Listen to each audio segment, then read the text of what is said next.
Sama umur piutang masing-masing customer.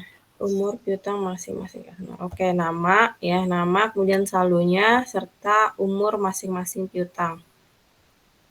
Selain itu, ada yang punya tanggapan berbeda? Dari daftar umur piutang, informasi apa saja yang bisa didapatkan?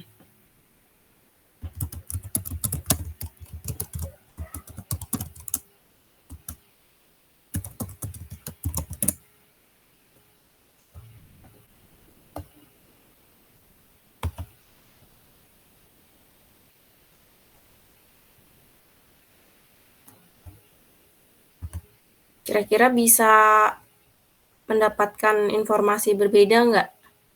Dari daftar umur piutang bisa diolah, kemudian dapat hasil lainnya.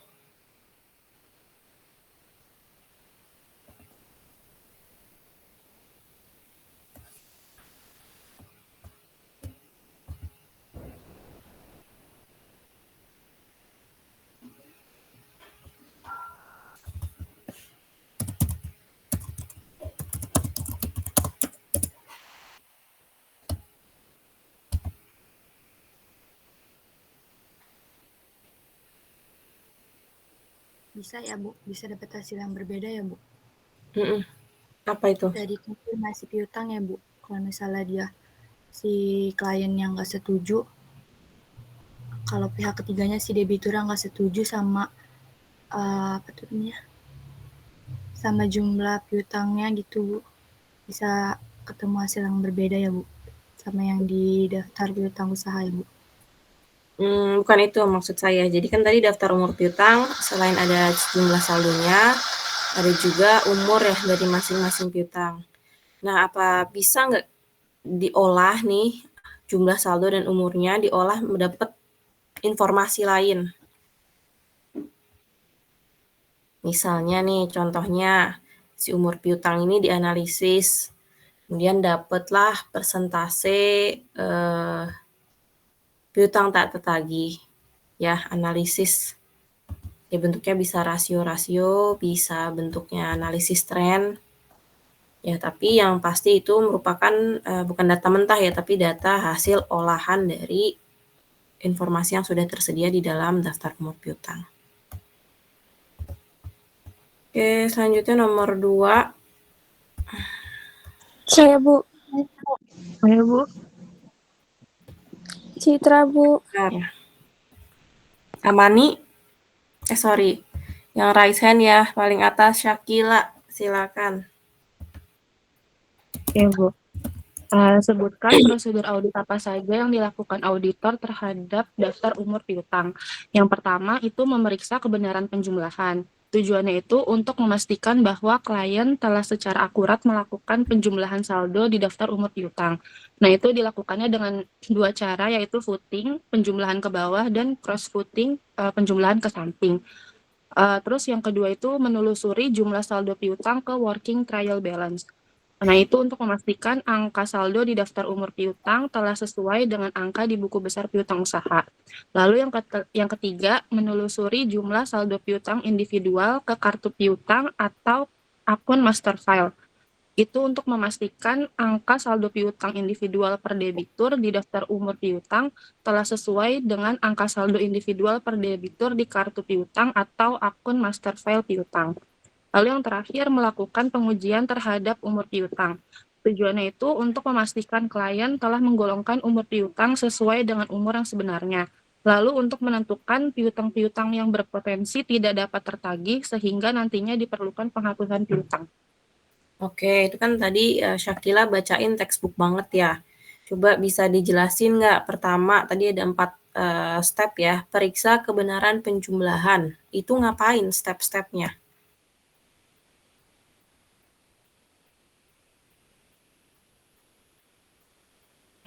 Yang memeriksa kebenaran penjumlahan itu buat mastiin Bu kalau klien itu udah benar ngelakuin penjumlahan di saldo daftar umur piutang. Terus Caranya diapain? caranya itu bisa pakai footing sama cross footing. Kalau footing itu dia penjumlahan ke bawah, kalau cross footing itu dia ke samping. Oke, coba yang lainnya. Ihsan, coba Ihsan dijelaskan apa tadi namanya yang nomor 1, periksa kebenaran penjumlahan. Itu ngapain, Ihsan?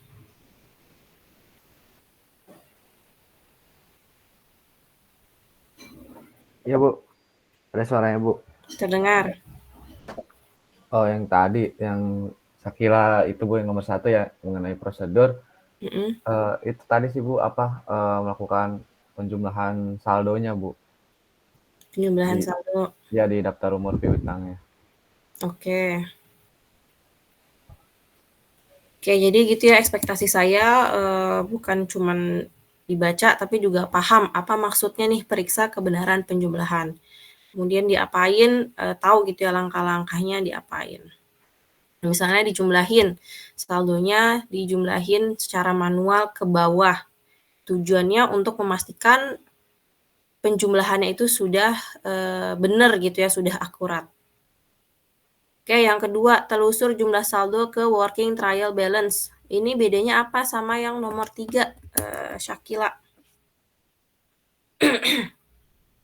Bedanya itu kalau yang nomor 3 itu dia individual Bu, jadi lebih ke apa ya, ke masing-masing dari customer-nya Masing-masing gitu Bu. customer. Oke, kalau yang nomor 2? Kalau yang nomor 2 itu keseluruhannya kayaknya deh Bu. Oke.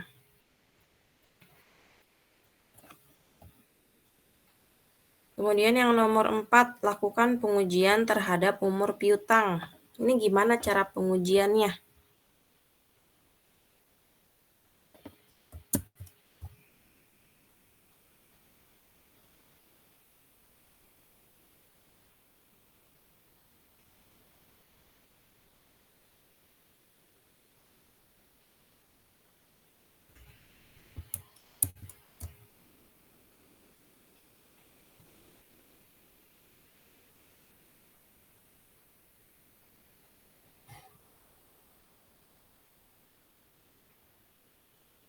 Yang lainnya? Pengujian terhadap umur piutang. Diapain sih? Di recalculation ya Bu, Di recalculation. dihitung kembali umur piutangnya. Ya, itu melakukan perhitungan kembali. Ya. Ya gitu, jadi ekspektasi saya bukan hanya textbooks, bisa baca ya, bisa baca, semua orang bisa baca, tapi juga paham. Ya, prosedur ini bertujuan untuk memastikan klien telah menggolongkan umur piutang sesuai dengan umur yang sebenarnya. Informasi ini penting bagi auditor untuk menentukan piutang-piutang yang berpotensi tidak terbayar sehingga nantinya diperlukan penghapusan piutang. Semakin lama umur piutang menunjukkan semakin sulit untuk tertagih. Jadi kalau bisa, bukan kalau bisa ya, saran saya dicari bahasa simpelnya tuh kayak gimana, ya sesuai dengan pemahaman kalian. Gitu. Oke, soal selanjutnya. Nomor 3 ya. Silakan Citra. Baik, Bu. Soalnya dalam kondisi apakah konfirmasi positif cocok digunakan? Terus jawabannya itu untuk konfirmasi positif cocok digunakan untuk yang pertama, angka saldo akun yang bernilai besar. Yang kedua, yang memiliki resiko bawaan tinggi dan resiko pengendalian tinggi. Kenapa seperti itu? Pertimbangannya apa?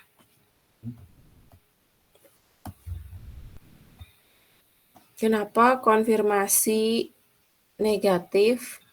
konfirmasi positif cocok untuk yang seperti tadi, Citra?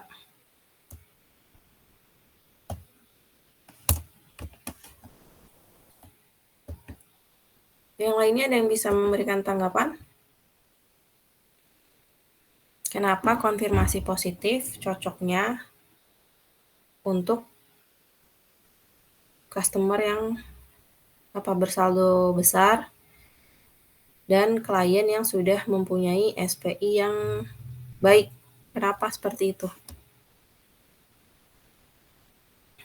Ada yang bisa memberikan tanggapannya?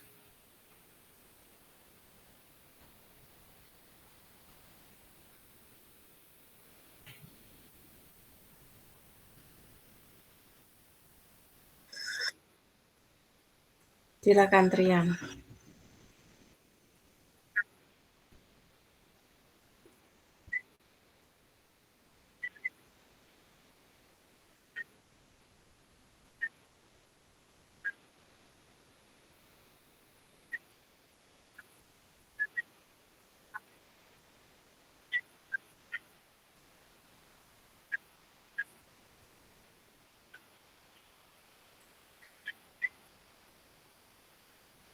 Oke, ya tadi ya terkait yang pertama terkait dengan bukti audit.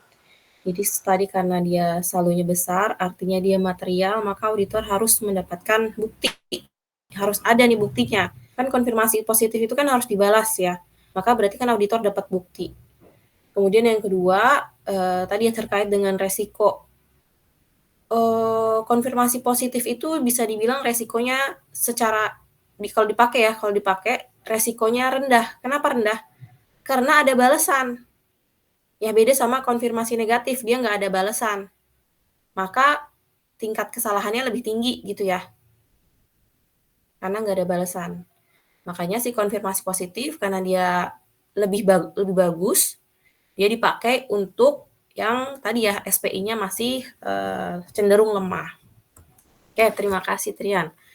Kemudian soal selanjutnya nomor 4.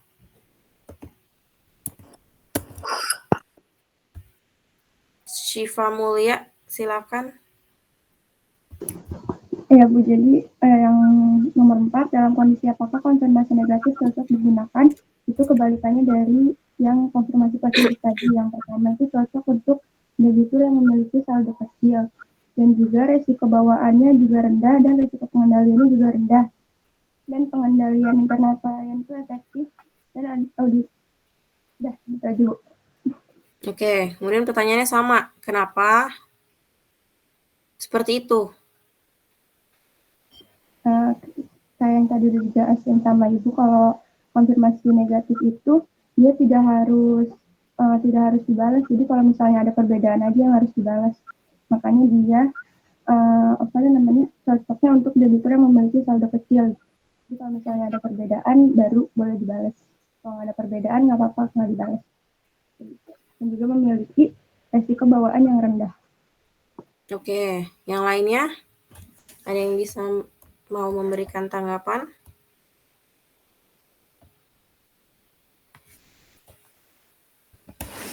Oke, kalau nggak ada cukup. Ya sama ya tadi kebalikannya dari konfirmasi positif, konfirmasi negatif ini secara tadi ya cocok untuk debitur yang saldonya kecil. Jadi kalau misalnya ada pun ada kesalahan, salah saji, nilainya nggak material. Ya, kemudian yang kedua untuk klien yang sudah memiliki SPI yang baik ya, kalau nggak salah ya. Ya karena secara resiko lebih tinggi memakai konfirmasi negatif ini. Jadi dipakai untuk klien-klien yang secara masalah kecil gitu ya.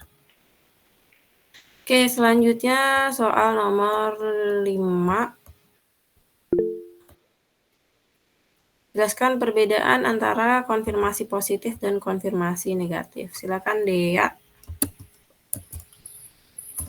Jelaskan perbedaan antara konfirmasi positif dan konfirmasi negatif. Yang pertama, konfirmasi positif, auditor meminta klien untuk wajib mengkonfirmasi. Sedangkan konfirmasi negatif, auditor meminta klien merespon jika mereka tidak setuju dengan informasi yang diberikan. Yang kedua, konfirmasi positif memiliki saldo akun yang bernilai besar, sedangkan konfirmasi negatif memiliki saldo akun yang bernilai kecil. Yang ketiga, konfirmasi positif klien diminta untuk memberikan respon yang menyatakan bahwa mereka setuju atau tidak setuju dengan informasi yang diberikan. Sedangkan konfirmasi negatif, jika klien setuju dengan informasi yang diberikan, maka tidak perlu respon apapun. Yang selanjutnya, konfirmasi positif, hasil yang diharapkan yaitu menerima respon dari klien yang digunakan sebagai bukti audit. Sedangkan konfirmasi negatif, hasil yang diharapkan bahwa jika tidak ada respon dari klien, auditor dapat menganggap informasi dalam catatan keuangan dapat diandalkan. Sudah, Bu. Oke, jadi intinya perbedaannya apa, Dea? Kalau yang konfirmasi positif itu kliennya wajib mengonfirmasi setuju atau tidak setuju, Bu. Sedangkan kalau konfirmasi negatif itu klien menjawab kalau tidak setuju aja.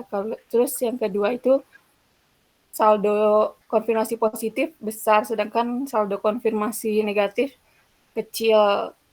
Terus hasil yang dilakukan auditor itu kalau konfirmasi positif itu menerima balasan dari kliennya, sedangkan kalau konfirmasi negatif, jika kliennya sudah setuju, maka tidak ada balasan, Bu. Oke, jadi tadi kurang lebih ada 3 ya? Iya, Bu. Secara umum ada 3 perbedaan. Yang pertama dari dibalas atau nggak dibalasnya. Yang kedua dari jumlah saldonya. Yang ketiga tadi apa, Dea? Dari balasan dari konfirmasi positifnya, Bu. Balasannya, oke. Nomor 6, jelaskan prosedur alternatif apabila konfirmasi tidak terjawab. Silakan Sinta dulu deh, tadi Citra udah. Oke, aku menjawab yang nomor 6 ya, Bu. Kalau konfirmasinya nggak dijawab, terutama buat yang konfirmasi positif, auditor akan mengirimkan kembali surat konfirmasinya. Karena kan untuk konfirmasi positif ini memang auditor perlu jawaban kan, Bu. Namun kalau misalnya ternyata tidak direspon lagi, auditor akan melakukan prosedur alternatif lain. Contohnya kayak memeriksa penerimaan kas di tanggal di neracanya, terus habis itu memeriksa faktur penjualannya, terus memeriksa bukti pengiriman barangnya, terus juga melakukan tanya jawab sama manajemen gitu. Terus contohnya kayak misalnya auditor menelusuri kas di tanggal neraca, ditemuin misalnya PT Ihsan melakukan pembayaran 20 tanggal 3 Januari 2020. Nah, di situ ada bukti salesnya di mana nunjukin penjualannya tinggi. Maka kesimpulannya karena penjualannya tinggi, saldo piutang si PT Ihsan ini telah sesuai dengan catatan klien gitu, Bu. Oke. Radia mau memberikan tanggapan berbeda? Enggak, Bu, mau jawab yang PG. Oke. Saya boleh, Bu, tanggapannya berbeda. Silakan Citra. Kalau menurut saya, kalau prosedur alternatif apabila konfirmasi tidak terjawab, yang pertama itu memeriksa jurnal pemeriksaan kas beberapa hari setelah tanggal neraca.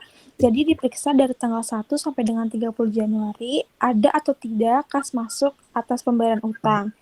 Kemudian kalau ada bisa dicek itu atas pembayaran piutang yang mana, dan dicek ke sales invoice dan juga delivery order atau surat jalan atau surat angkut barang.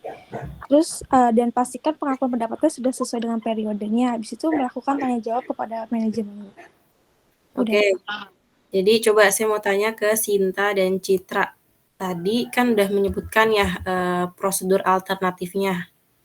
Ya, yang kalian tangkap itu adalah sebuah tahapan atau itu sebuah pilihan? Coba dari Sinta dulu. Sebuah pilihan sih, Bu. Pilihan. Kalau Citra? Iya. Sebuah tahapan, Bu. Tahapan. Yang lainnya, siapa yang setuju sama Sinta? Siapa yang setuju sama Citra? Tapi Bu, kalau misalnya konfirmasinya positif itu kan dia emang perlu jawaban banget ya, Bu ya. Kalau misalnya emang tetap nggak dapat jawaban, baru ke tadi yang Citra bilang gitu. Berarti ini bukan pilihan ya, berarti tahapan deh, Bu. Coba saya mau tanya dulu ke yang lain. Kemarin setelah saya jabarkan, nangkepnya itu sebuah pilihan atau sebuah tahapan? Coba yang penangkapnya itu sebuah pilihan, boleh angkat tangannya.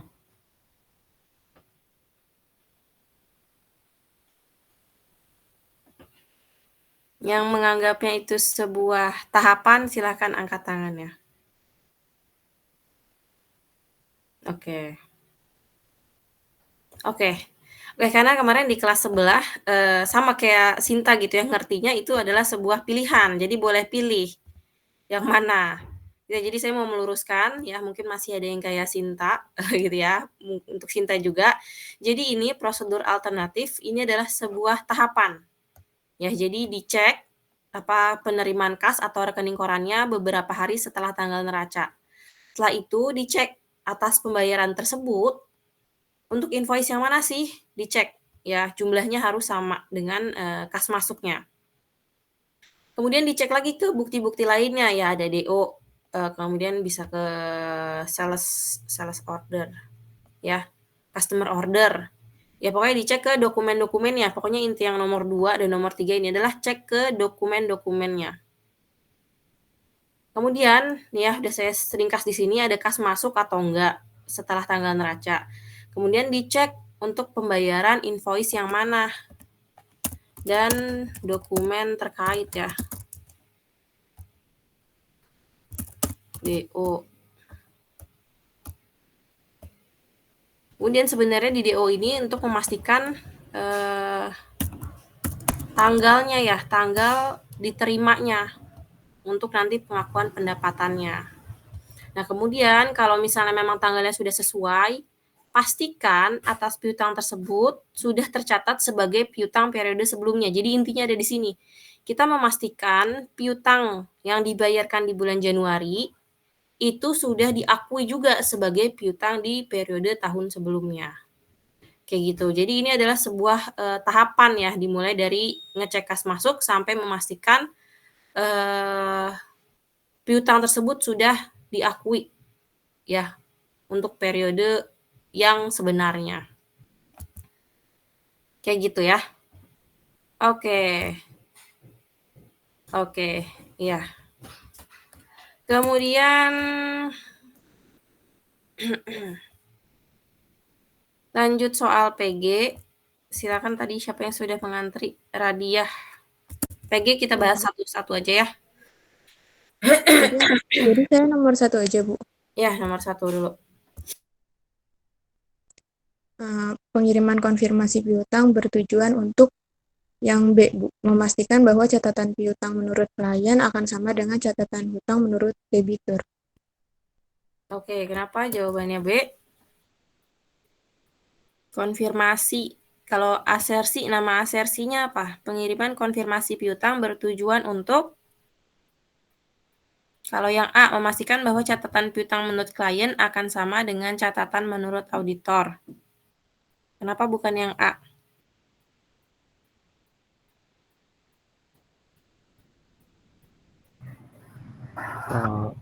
Kan auditor nggak mencatat bukannya, Bu? Kenapa? Bukannya auditor nggak mencatat ya, Bu?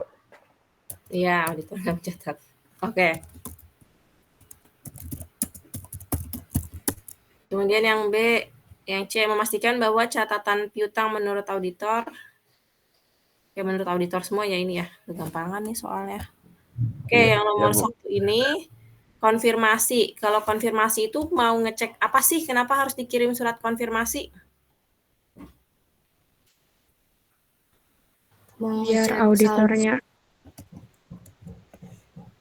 agar auditornya mastiin, Bu, yang menurut kliennya udah sama belum, yang menurut catatan klien sama catatan debiturnya. Hutangnya sudah sama belum saldonya. Ada pendapat lain?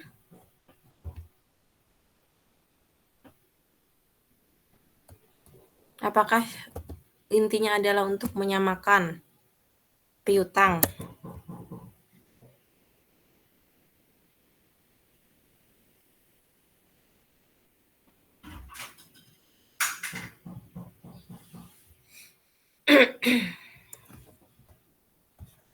Jadi kalau konfirmasi itu sebenarnya tujuan utamanya untuk asersi keterjadian ya. Jadi memastikan ini benar-benar ada atau enggak si piutangnya.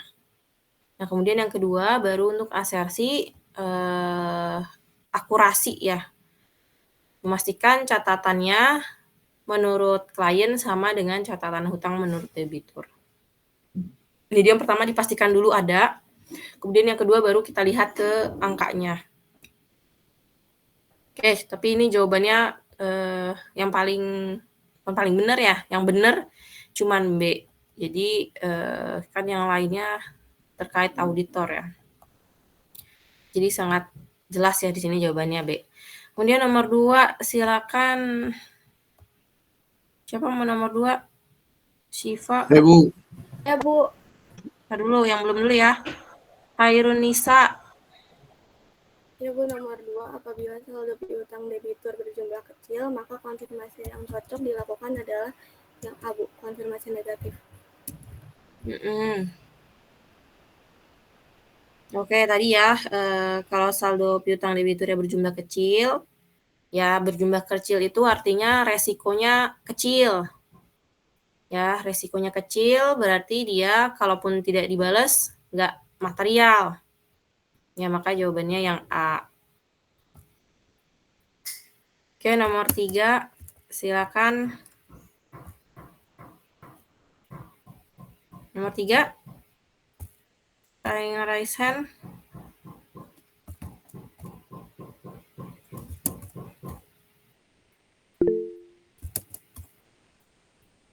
Silakan Radia.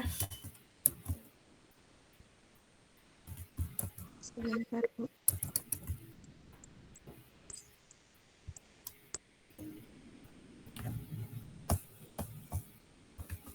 Nomor 3, soalnya konfirmasi bentuk positif cocok dilakukan dalam keadaan pengendalian internal klien kurang efektif, Bu.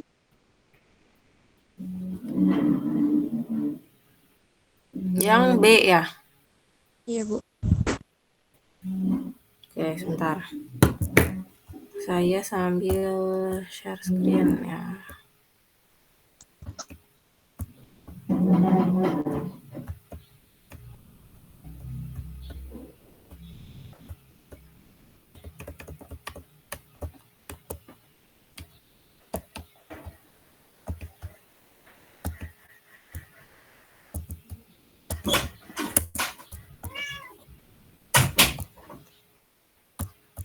Oke, tadi nomor 2 jawabannya konfirmasi negatif.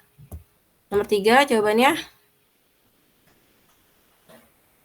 Pengendalian internal klien kurang efektif. Pengendalian internal klien kurang efektif. Konfirmasi bentuk positif cocok dilakukan dalam keadaan. Oke, ini ya penjelasan saya. Risiko tinggi harus terbalas ada bukti. Oke, konfirmasi positif ya. Kan harus dibales ya, ada buktinya. Berarti ini biasanya untuk yang debitur dengan saldo besar atau debitur atau klien dengan dengan pengendalian internal yang lemah. Ya, jadi resiko tinggi ini bisa ada 2 ya.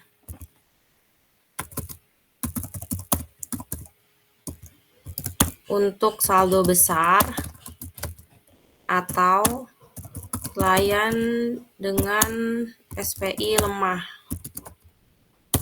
Ya, makanya dia memakai konfirmasi positif. Nomor selanjutnya. Ibu. Silakan Daniel. Nomor 4. Konfirmasi piutang dalam bentuk negatif cocok digunakan auditor apabila kecuali itu yang D, Bu, resiko pengendalian tinggi. Resiko pengendalian tinggi. Ya ini tadi ya, resiko pengendalian tinggi itu berarti kan harus dibalas ya, harus ada bukti. Maka dia pakainya konfirmasi positif. Oke, selanjutnya nomor 5. Nahasya. Nah, prosedur ini untuk memastikan bahwa piutang di master file piutang telah tercantum semuanya di daftar umur piutang, maka auditor melakukan A. Penelusuran akun di daftar umur piutang ke master file piutang. Nomor 5. Prosedur ini untuk memastikan bahwa piutang di master file piutang usaha telah tercantum semuanya. Ini asersinya asersi apa? Nahasya. Kelengkapan, Bu. Kelengkapan. Tahu dari mana kelengkapan? Keywordnya yang mana? Karena itu telah tercantum semuanya. Ya, benar ya, telah tercantum semuanya. Di sini bisa kita highlight ya. Ini memastikan piutangnya semua telah tercantum, telah tercatat gitu ya, nggak ada yang kelewat. Maka ini asersinya adalah asersi kelengkapan. Kalau yang sebaliknya, yang C ya, ini asersi keterjadian. Ya, kalau A ini dia tracing, yang C ini dia poaching. Ya, kita lihat ini dari daftar umur piutang ke master file piutang, yang ini kebalikan ya, dari master file ke daftar umur piutang. Ya, udah pada bisa ya bedainnya ya. Nomor 6, silakan. Ihsan.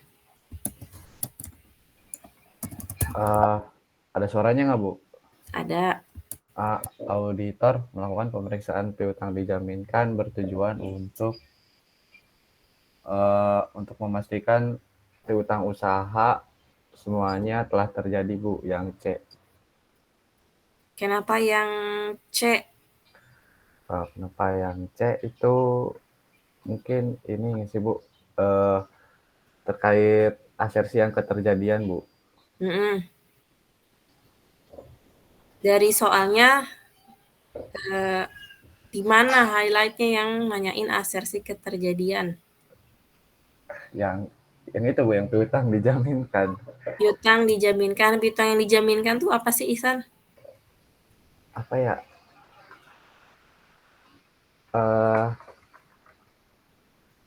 Gimana sih, Bu, piutang dijaminkan? Ada yang tahu piutang yang dijaminkan itu apa?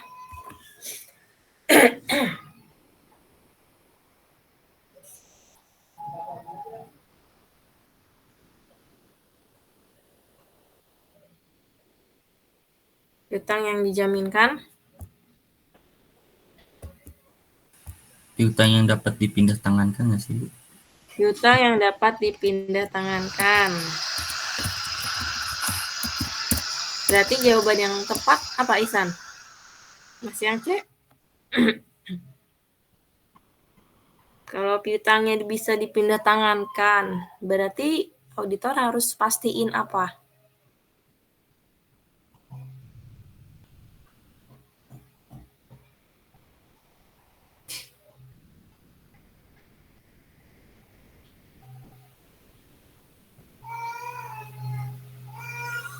Yang lainnya ada yang mau memberikan pendapatnya?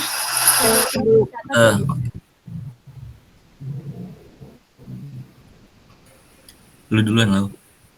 Oh, saya jawabannya B, Bu. Pihak. Sama, Bu, B, Bu. Supaya terlihat memiliki hak atas kepemilikan piutang. Oke, ya karena ini terkait piutang yang dijaminkan, tadi ya piutang yang bisa dipindah tangankan atau bahkan dijual, dijaminkan tuh mungkin digadein gitu ya, berarti yang auditor harus cek adalah memastikan piutang usahanya merupakan haknya klien, bener nggak nih masih miliknya klien nih, dia udah dijaminkan atau jangan-jangan udah dijual kembali. Kalau udah dijual, bener nggak masih miliknya klien? Gitu ya, jadi harus dipastikan status piutangnya ini apa ya. Jadi kalau kemarin tuh penjelasan piutang yang dijaminkan tuh ya, klien butuh dana kas cepat ya, butuh uang, maka si piutangnya ini dijual ya atau dijaminkan untuk bisa dapetin kas. Berarti kan itu sudah terjadi transaksi jual beli ya, berarti si piutang ini bukan lagi haknya si klien. Ya, udah tidak bisa lagi diakui sebagai piutang di sisi aset.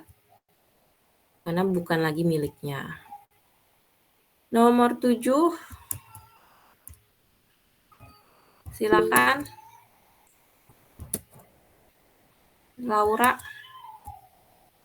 Ya, Bu. Nomor 7. Untuk memastikan angka saldo piutang benar-benar ada debiturnya, maka auditor melaksanakan A. Konfirmasi piutang usaha.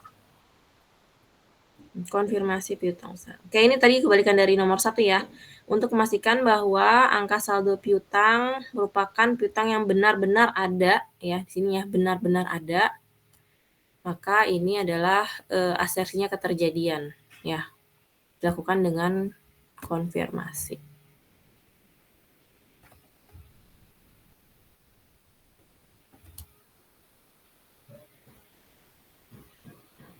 Oke, udah selesai ya pembahasan soal di sini. Kemudian soal yang ada di buku Arens mau dijawab juga?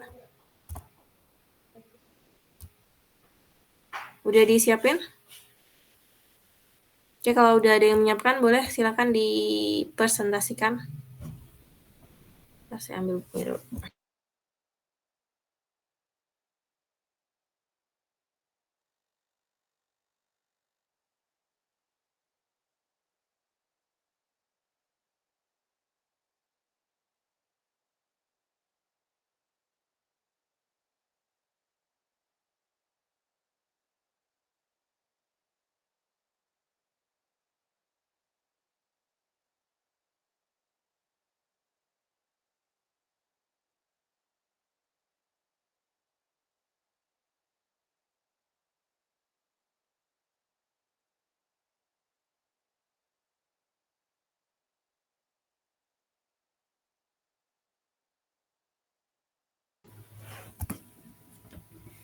Ya, silakan kalau ada yang mau membahas bab 16.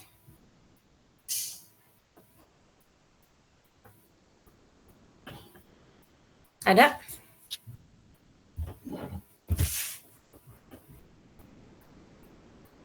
Ini yang mana ya, Bu? Bab 16 buku Arens. Chapter 16 yang PG ya, Bu? PG, yang PG. Saya boleh deh, Bu, yang 16. Yang 16-19. Ya, silakan. Ya. Pertanyaan-pertanyaan berikut berkaitan dengan prosedur analitis dalam penjualan dan siklus pengumpulan. Pilih respon terbaik. Yang A, pertanyaannya, sebagai hasil dari prosedur analitis, auditor menentukan presentasi laba kotor telah menurun dari 30% pada tahun sebelumnya menjadi 20% pada tahun berjalan. Maka auditor harus, jawaban saya yang nomor 4, mempertimbangkan kemungkinan adanya salah saji dalam laporan keuangan. Oke. Lanjut yang B. Yang B, analisis awal auditor terhadap perputaran piutang mengungkapkan hal berikut. Tarif selama periode akuntansi ini pada tahun 2016 4,3, 2015 6,2, 2014 7,3. Berikut ini yang merupakan penyebab paling mungkin terjadinya penurunan piutang pergantian, yaitu ini saya bingung, Bu, 2 apa 4 jawabannya. Kayaknya 4 ya, Bu. Ada turnover ya. Turnovernya turun ya, dari 2014 ke 2016 turun. Mana di bawah ini yang paling mungkin menyebabkan penurunan tersebut? Ya berarti kalau turnover tuh perputaran piutang ya, perputaran piutangnya turun. Berarti dia semakin cepat membayar atau semakin lama membayarnya kalau turun tuh?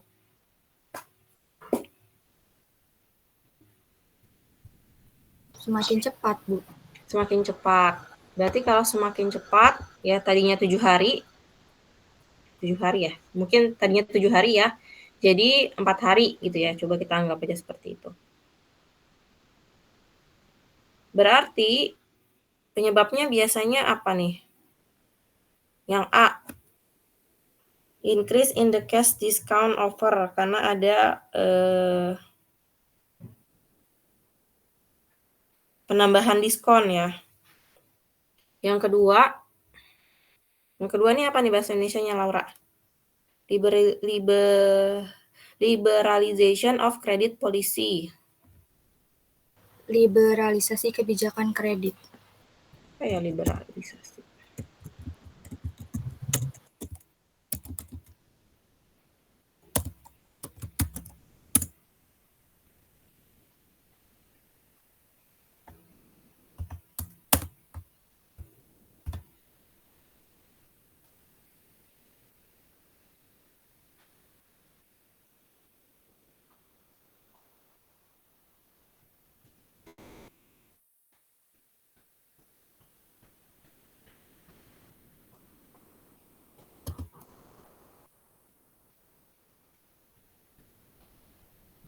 Kalau di liberalisasi berarti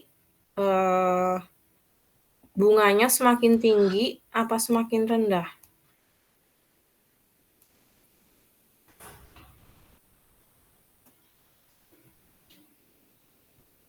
Rendah ya. Semakin rendah ya?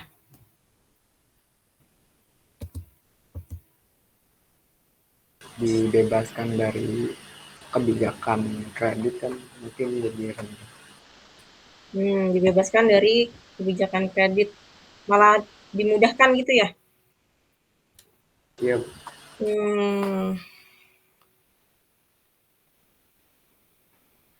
Nomor 4, increase cash sales.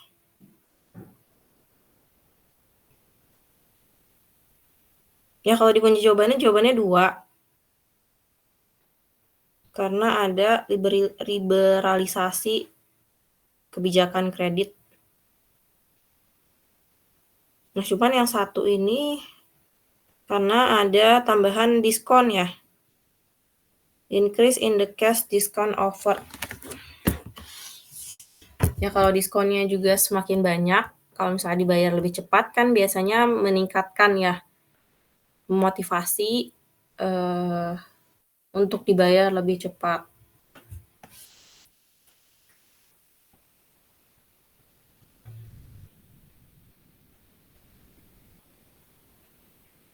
Ya, cuman kita ikutin kunci jawaban aja ya yang nomor 2.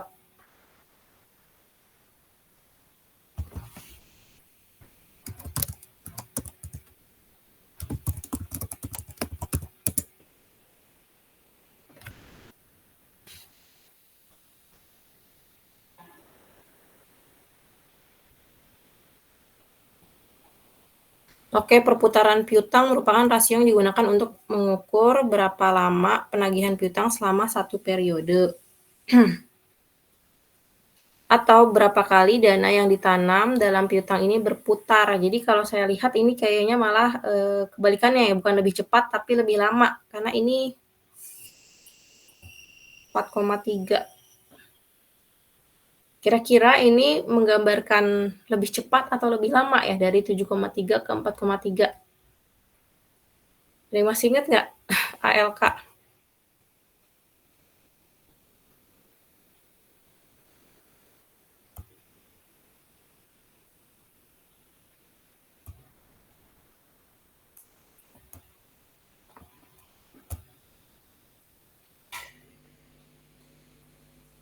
Kayaknya jadi rendah ya, Bu? Iya, saya ngeliat juga dia kan pakainya times ya atau kali. Sebelumnya 7,3 kali jadi 4,3 kali. Jadi malah lebih lama. Ya dalam Iya, jadi lebih lama. Dalam periode tersebut Perputaran lebih lama perputarannya ya. Jadi yang paling tepat berarti yang 2. Ya kalau dia meningkat, kalau kebalikannya malah yang 1, jawabannya kalau dia lebih lama berarti yang 2. Karena tadi bunganya dibebaskan ya. Sehingga orang untuk nggak ada insentif untuk bayar lebih cepat. Ya, jadi jawabannya yang 2. Dengan arti si perputaran piutangnya lebih lama ya, lebih lama dibayarkannya.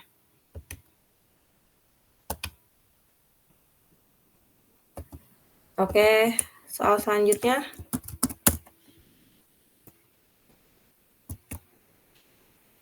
Saya lagi atau yang lain, Bu? Boleh diselesaikan dulu yang sampai C. Iya.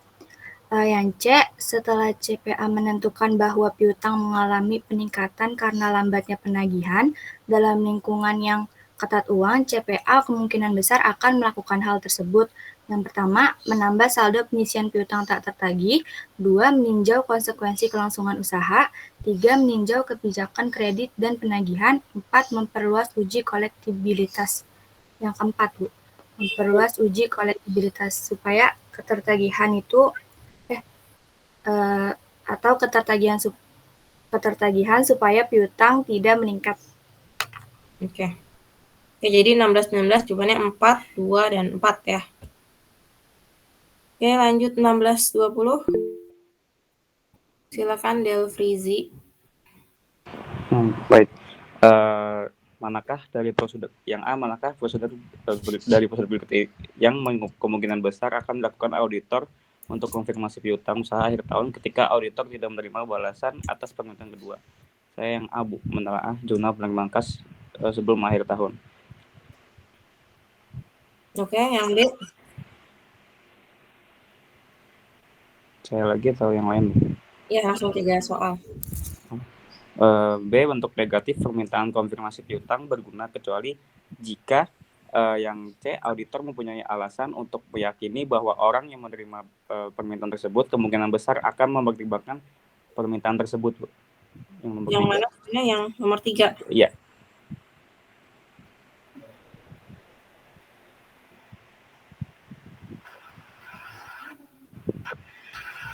Tadi soalnya yang mana coba dibacain ulang? Bentuk negatif permintaan konfirmasi piutang berguna kecuali jika saya yang nomor 3-nya, Bu. Yang C. Oh iya. Yang B itu udah negatif form. Ada jawaban lain? Saya, Bu. Saya jawabannya 4. Oke, jawabannya 4. Ini kayaknya soalnya sama kayak yang ada di PDF deh. Oke, jawabannya yang 4 ya.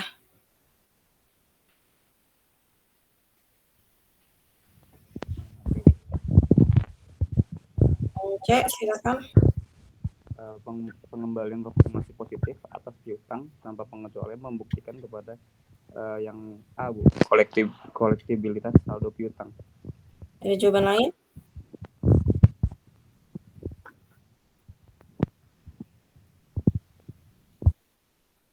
The return Saya 4. Ya.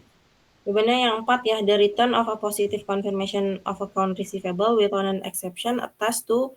Jadi pengembalian ada surat konfirmasi yang dibalas itu untuk akurasi dari saldo akun piutang.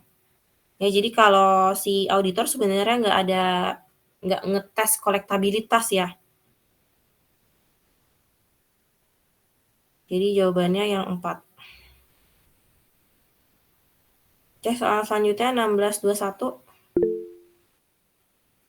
Silakan, Elvina. Pertanyaan berikut berkaitan dengan tujuan audit dan asersi manajemen untuk piutang usaha. Yang A, manakah dari berikut ini yang mungkin memberikan jaminan paling besar mengenai keakuratannya? Tujuan terkait saldo untuk piutang usaha. Yang nomor 1, jumlah jaminan dalam buku besar pembantu untuk rincian dokumen. Oke, yang B. Yang B, manakah dari prosedur audit berikut ini yang paling tepat mengungkapkan pernyataan penjualan yang terlalu rendah dan piutang? Itu yang pertama, Bu. Uji sampel transaksi penjualan, pilih sampel dari pengiriman yang telah diberi nomor sebelumnya. Oke. Terus yang C, konfirmasi piutang pelanggan jarang memberikan bukti yang dapat diandalkan mengenai pernyataan kelengkapan. Karena yang pertama, pelanggan mungkin tidak cenderung melaporkan kesalahan penyajian yang terlalu rendah dalam akun mereka. Yang 1? Iya, Bu. Oke, jawabannya 1621, 111 ya. Oke, soal terakhir 1622. Fajar. Boleh, Bu. Silakan. Pertanyaan berikut menyangkut tanggung jawab auditor terkait dengan piutang audit akun. Pilih respon terbaik. Yang A, manakah dari berikut ini yang paling tidak mungkin terjadi penjelasan yang masuk akal untuk peningkatan akun piutang? Yang 4, Bu. Tunjangan masa tenggang baru untuk pembayaran pelanggan. Oke, yang B. Yang B, auditor yang sedang mengaudit akun piutang kemungkinan besar akan melakukan yang mana dari tes berikut? Jawabannya 1, Bu. Pilih pencairan tunai yang dilakukan tak lama setelah akhir tahun dan memeriksa dokumentasi pendukung seperti menerima laporan dan faktur vendor. Selanjutnya, yang C, auditor mengirimkan konfirmasi piutang positif untuk klien dengan asumsi konfirmasi kedua dikirim ke pelanggan besar yang masih gagal merespon. Auditor harus melakukan jawabannya yang 3, Bu. Oke, untuk yang B dan C ini prosedur apa namanya?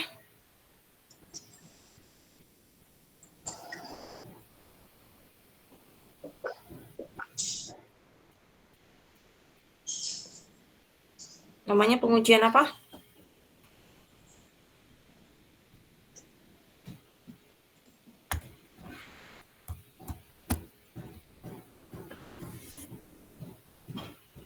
Yang B, auditor akan would least likely.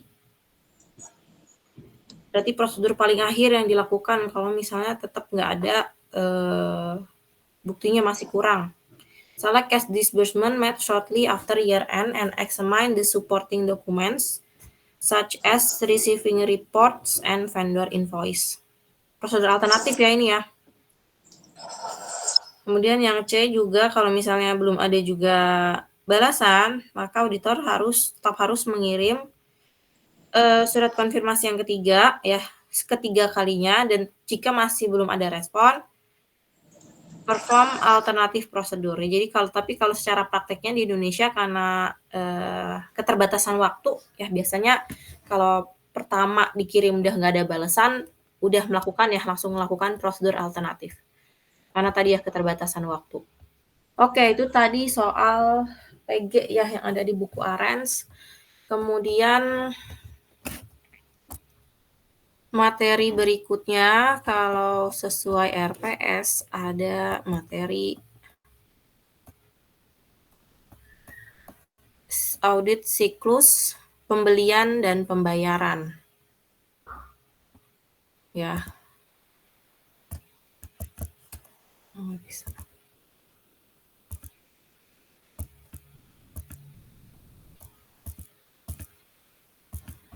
Capaian pembelajarnya yang pertama menyebutkan akun-akun yang terdapat pada siklus pembelian dan pembayaran.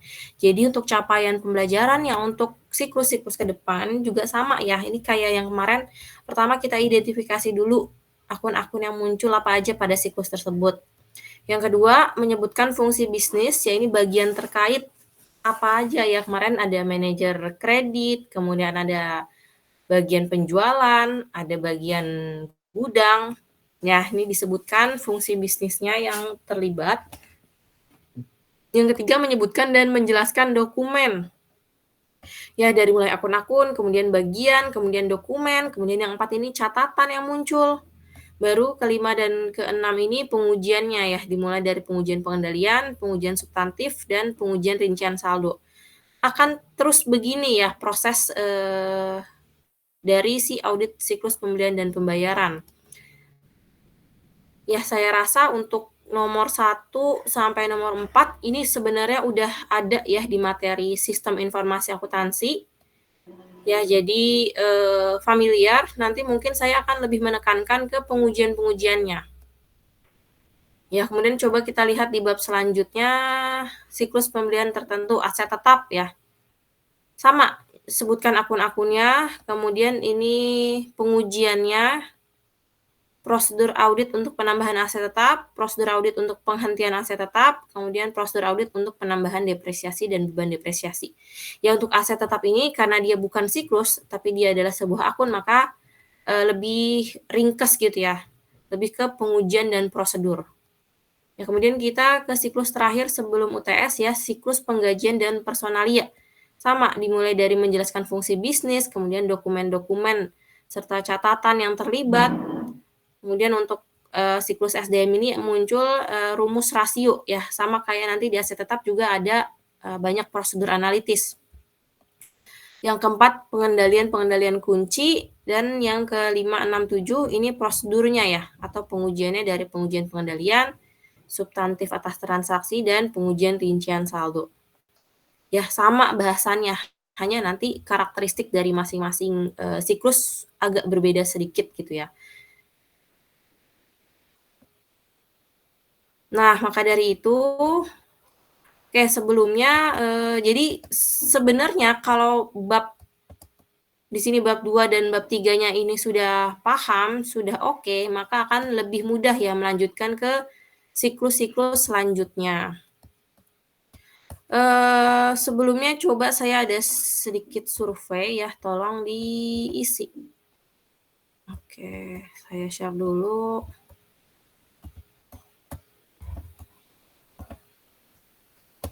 Copy.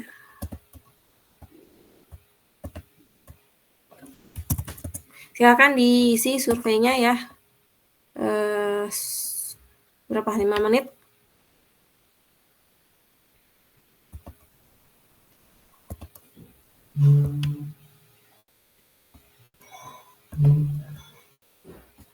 Ya, pertanyaan yang pertama, seberapa paham sama materi pendapatan dan piutang?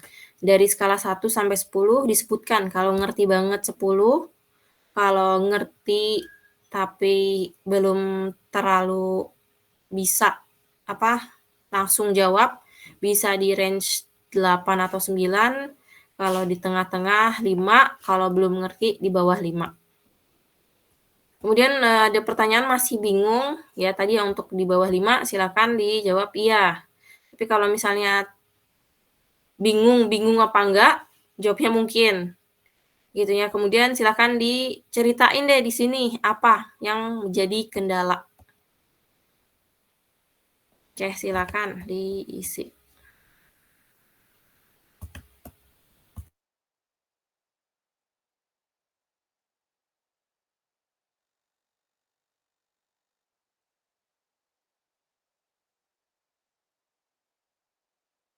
Seperti yang kemarin saya bilang ya, UTS ini nggak ada ujian tulis seperti UTS pada umumnya, tapi akan saya buat lisan dan saya putuskan bertahap ya. Jadi ujian ini bertahap dan berproses. Jadi bukan hanya 1 hari menentukan nilai UTS kalian, tapi kita akan lakukan berproses ya.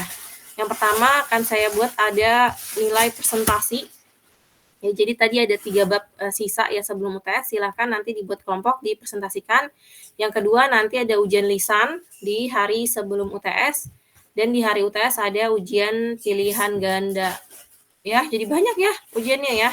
Oke, coba kita detailkan satu-satu. Pertama ada fase pertama, presentasi dan tanya jawab. Ini bobotnya 40% ya dari nilai UTS. Pelaksanaannya bertahap tanggal 17, 24, dan 31. Nanti silakan dibagi 3 kelompok ya. Di sini jumlah mahasiswanya ada berapa ya?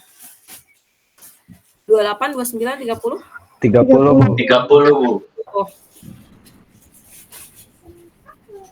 Oke, ini nanti coba saya revisi ya. Kemudian silakan nanti ya berkelompok melakukan presentasi ya, tapi nilainya tetap nilai individual. Jadi silakan dibuat PPT-nya boleh masing-masing, boleh berkelompok nanti sesuai kebijakan kelompoknya ya.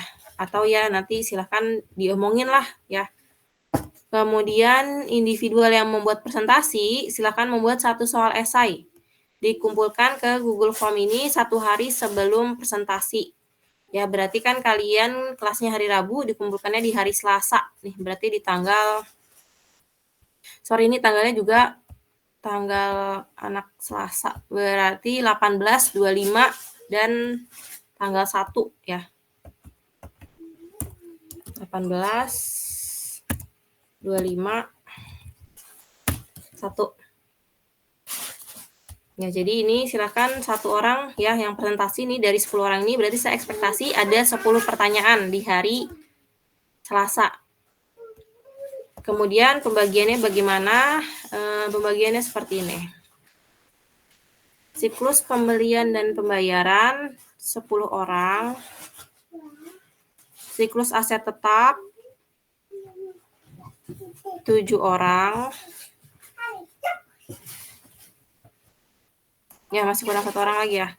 Kemudian siklus penggajian 12 orang. Berarti ini tambah PG, buku, arens, 1 orang.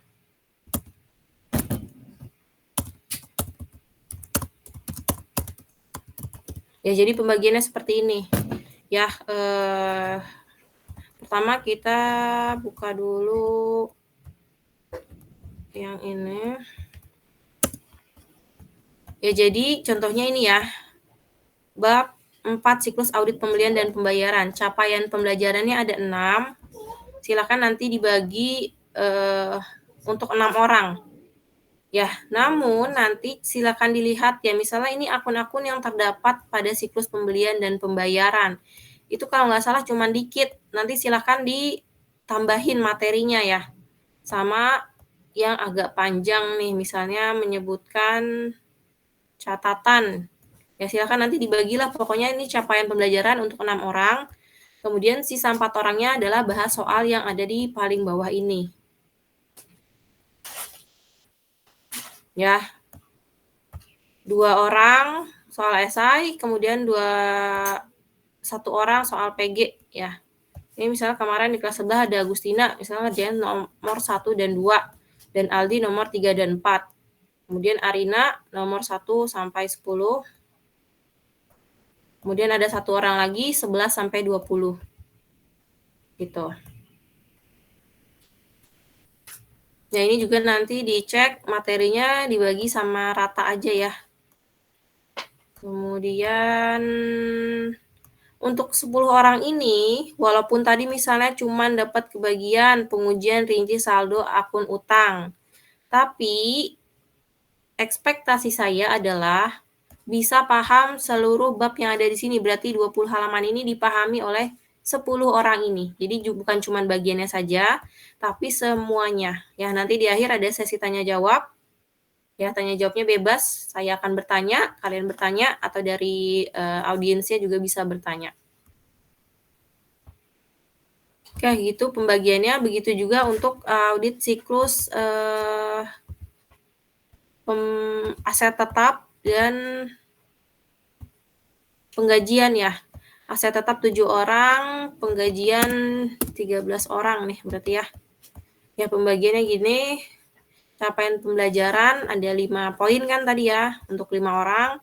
Sisanya adalah membahas buku Arens 2 orang, masing-masing pilih 10 soal PG-nya.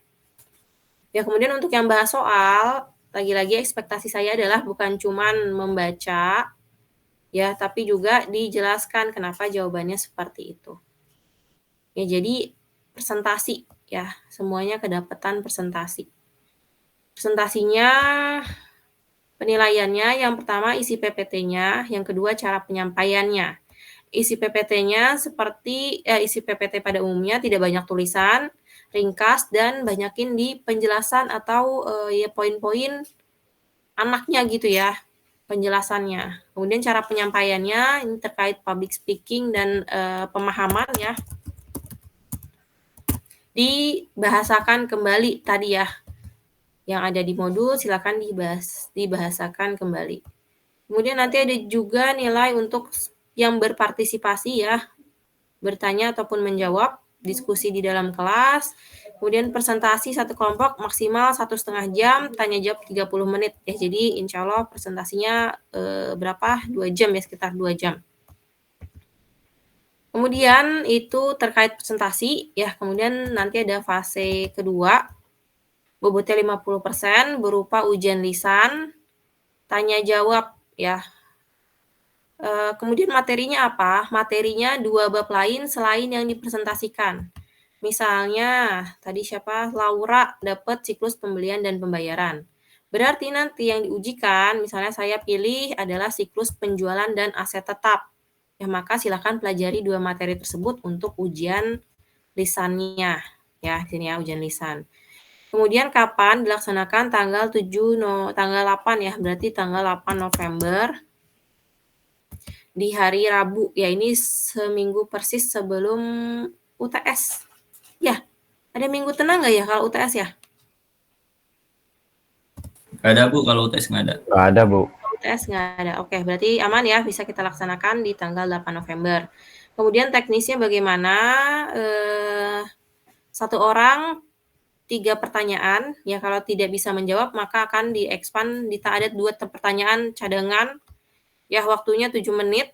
Ya, 1 orang 7 menit. Ya, jadi pas nih kita selama 4 jam ya untuk sekitar 29-30 mahasiswa. Teknisnya gimana?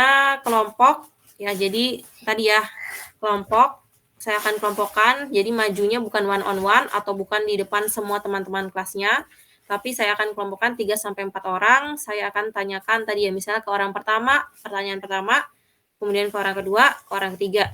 Kemudian soal kedua, lanjut lagi dari orang pertama, orang kedua, orang ketiga gitu ya, bergantian ya. Totalnya sekitar 20-25 menit gitu ya. Ini fase kedua ya, bobotnya 50%. Kemudian fase ketiga, ini bobotnya 10% ya. Ini sebenarnya untuk dilaksanakan di hari UTS ya, tanggal 14 atau berarti 15 November. Berupa ujian pilihan ganda 30-60 soal, belum fix ya. Belum saya tentukan maksudnya berapa jumlah soalnya. Ya, tapi secara bobot bebannya lebih sedikit ya di hari UTS. Enggak. Oke, ini timeline-nya presentasi tanggal 18, 25 dan tanggal 1, kemudian ujian lisan di tanggal 8, ujian pilihan ganda di tanggal 15. Ya, sampai sini ada yang mau ditanyakan?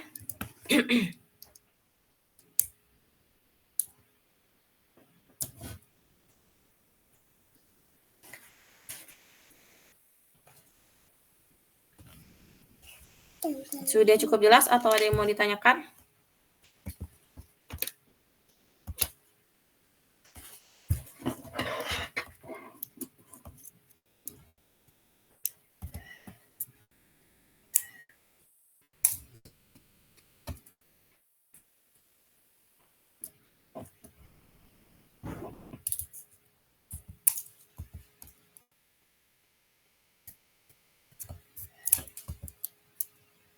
Oke, kalau nggak ada yang ditanyakan, silakan dibuat kelompoknya, mau dipilihin atau pilih sendiri.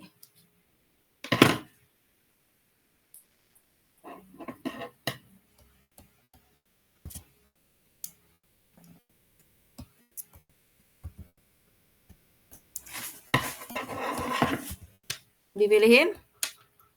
Atau pilih sendiri? Ini kenapa nih? Pada shock atau gimana nih kayaknya nih? Lagi pada rebutan kelompok, Bu. Bingung, Bu. Bingung, oke. Ya, walaupun ini judulnya UTS, tapi tetap ya dibawa santai aja ya, tapi tetap diusahakan maksimal ya. Gitu sih. Ya, ada yang mau ditanyakan? Ya, silakan deh kalau gitu dibuat kelompoknya. Berarti dipilih sendiri aja ya. Oke, silakan dibuat kelompoknya. Jadi kalau udah silakan share ya ke grup ya. Di share ke grup. Ini nggak ada pertanyaan nih. Kalau nggak ada pertanyaan bisa kita tutup. Kalau ada pertanyaan